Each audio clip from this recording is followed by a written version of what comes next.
Yep. The debate, presidential debate last night. Did you watch it? Your thoughts? Yeah, well, first of all, I've done dozens of these myself. I don't particularly like them very well. I think it's clear that neither candidate had a very good night. But President Biden could have certainly have performed better, and President Trump could tell the truth once in a while. So with that being said, I think it goes back to what we've always said. It's about this type of stuff. It's about the actual work. It's about talking to the president about the flooding, being clearly situationally aware, having his administrators on the ground, and that's what it comes down to. So a debate is not governing. A debate is campaigning, and certainly could have been a better night, but it still comes back to it. I've said this time and time again. I'll take a President Biden on his worst days over someone who I wouldn't have got a call from President Trump in a flood. I know that because I saw it happen. And when is the last time you were in a room with President Biden, or did you take a call from him recently? I mean, Yeah, I talked to him on Wednesday on the phone. I think maybe, I'm not sure, when we were out with the bridge.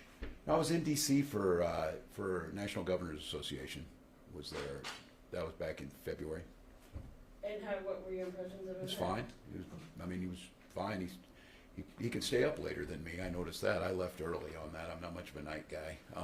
But yeah, fine. I think just doing his job, getting up. And I said it does come back to this. That the one thing is that when you talk to President Biden, it's about what's happening in Minnesota, how you're doing, and all that. And I have, quite candidly, I think about this. I've never heard President Trump ask about someone else ever in my life, how someone else is doing. So yeah, he's fine.